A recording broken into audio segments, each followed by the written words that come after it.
kiamat tidak 56 tahun lagi. Sebab Imam Mahdi datang betul. Tapi Imam Mahdi datang menurut riwayat yang saya ketahui menghancurkan imperium Yahudi. Memimpin kaum muslimin memerangi Yahudi. Kemudian Islam berjaya 700 tahun. Baru nanti Nabi Isa turun. Nabi Isa bukan Imam Mahdi.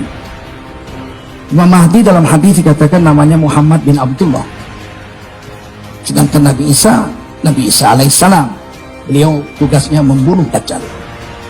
Kemudian menjadi umat Nabi Muhammad SAW, wafat dan dikuburkan di sebelah kuburan baginda Rasulullah Muhammad SAW di Madinah. Tapi kalau Imam Mahdi turun dalam tahun 2024 ini, kemungkinan iya. Saya yakin tentang itu. Imam Mahdi, Muhammad bin Abdullah. Sebab beberapa guru saya sudah jumpa dengan Imam Mahdi itu. Masih kecil waktu itu. Masih umur 11 tahun. Sekarang mungkin sudah hampir 40. Beliau turun umur 40. Sebagaimana Rasulullah diutus jadi Nabi. Dan beliau akan menjadi khatib di Masjidil Haram. Ketika itu Masjidil Haram turun salju. Sehingga khatibnya muntah darah, batal jadi khatib. Maka orang yang ke-40-nya menggantikan adalah Muhammad bin Abdullah, Imam Mahdi yang akan memimpin kita memerangi Yahudi. Dan Yahudi ini nanti sembunyi di belakang pohon, sembunyi di belakang tembok pun tembok akan bicara. Sembunyi Yahudi di belakang batu akan bicara. Ya Abdullah, ini warok Yahudi. Abdullah, di belakangku ini ada Yahudi, bunuh aja. Hanya satu yang bisa yang mau menyelamatkan Yahudi, yaitu pohon Horkot, pohon pinus, pohonnya orang Nasrani. Saya memikirkan kalau memang pohon Horkot sembunyi di situ, wallahu alam. Tapi mungkin arti kiasannya yang mau berjuang menyelamatkan Yahudi adalah orang-orang Nasrani, orang-orang Kristen. Cina nggak mau menolong Yahudi, mereka nolong dirinya sendiri. Nah, ketika Yahudi habis juga, terbunuh di bawah pimpinan Imam Mahdi, abad sekarang ini berarti Islam akan berjaya 700 tahun, karena yang menghancurkan Islam sebenarnya Yahudi. Apa-apa ceritanya Yahudi semua. Nyanyi-nyanyi supaya orang Islam nggak sholat, nggak zikir, Yahudi juga.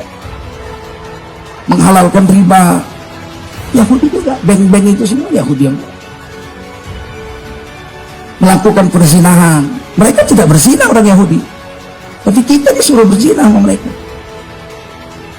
Orang-orang Yahudi perempuannya tutup aurat bagus, kita disuruh pakai baju rok pendek. Mereka pakai cadar. Ada orang Yahudi itu istri-istrinya pakai cadar kalau rohib-rohibnya. Sementara kita pakai cadar dibilang radikal.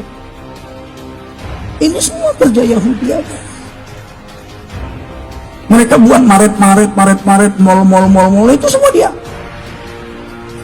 Punya kerjaan. Alat-alatnya ya orang-orang yang itu. Selain daripada dia. Bayangkan di Jakarta dibikin di Kapuk pusat syariah terbesar se-Asia Tenggara. Semua pekerjaannya orang-orang Cina, nggak ada satupun yang Islam. Coba itu pikirkan itu. Sudah sampai puncaknya ini. Sesuatu yang sudah sampai puncaknya akan meledak.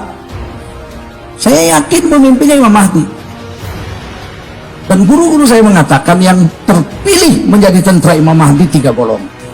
Mudah-mudahan Anda masuk salah satu. Yang pertama adalah orang-orang pencinta Al-Quran, para hafiz dan pembaca Al-Quran. Ini orang-orang ini yang akan dipilih jadi tentaranya Imam Mahdi.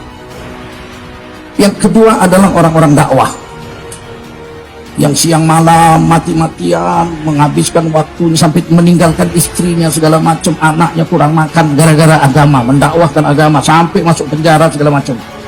Beliau baru diperiksa, saya sudah duluan. Sebelum semua yang diperiksa, saya duluan diperiksa.